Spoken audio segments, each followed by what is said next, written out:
waduogo kendo iri jawar ni mondo ikonywa ka wasomo sura mar 17 madi chak kodwa tiek kodwa e nying Yesu Kristo Ruodhwa. Amen. Wasom. Nyasaye oketo tero nyangu ka ranyisi mar singruokne. Nyasaye oketo tero nyangu ka ranyisi mar singruokne. Kane Abraham jahigni 99, Ruoth Nyasaye nofwenyorene mowachone niya, an Nyasaye manyalo gik moko duto. Bed ng'ama odimbore kendo maonge ketho e nyima ndalo duto. Eka anatim kodi singruok kendo nami nyikwayi bedo mogundho. Abraham nogoyo chonge piny mokulore nyaka e lowo mi Nyasaye nowachone niya, singruok matimo kodi ema inibed wuon ogendini mang'eny. Nyingi ok nochak oluong ni Abraham to noluongi ni Ibrahim. Mano koro e nyingi nikech aseloki wuon ogendini mang'eny. Anamiyi nyikwayo mathoth mi ginidok ogendini madongo kendo jomoko kuomgi nobed ruodhi.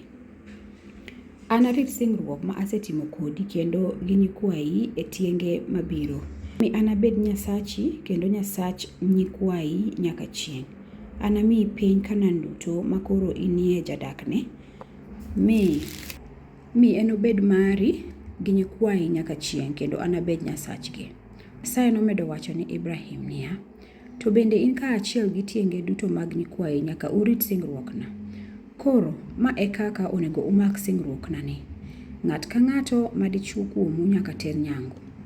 Chakre kawuono nyaka uter nyathi ka nyathi mawuoyi nyangu ka en gi ndalo 8, kata en nyathiu kata en nyathi misumba mong'iew kuom oganda moro.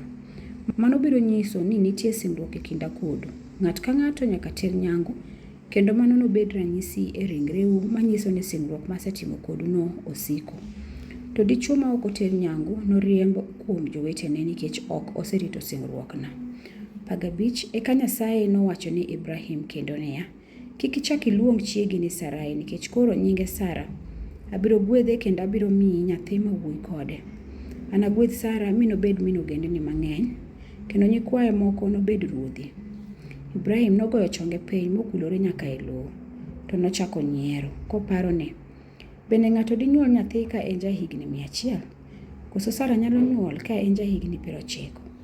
Omiyo nowacho ni Nyasaye niya, akwayi ni mondo irit Ishmael obed mangima. To Nyasaye nodwoke niya, ooyo, Sara chiegi ema biro nyuoloni wuoyi kendo inichak nyinge ni Isaka. Anachop singruok ma asetimo kode kaachiel gi nyikwaye bende nikech en singruok mosiko. To bende abiro rito Ishmael kaka isekwaya. Abiro gwedhe kendo abiro miye nyithindo gi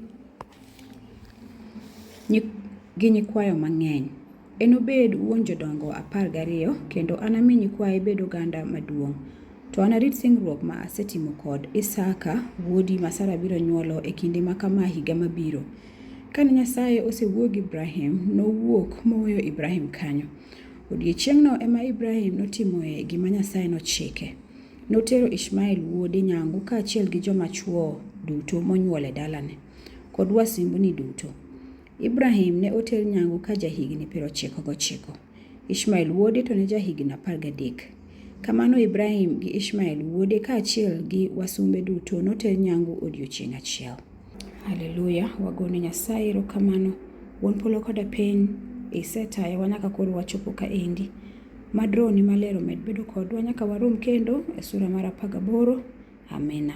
Janeno gi jawinjo, wapodwa meda somo kanyakla. Wameda somo kamano sura ka sura, buk ka buk kaka Nyasaye wuotho kodwa. E nying Yesu Kristo akwayo ni mondo warom kendo e sura mar 18. Amina. Erokamano.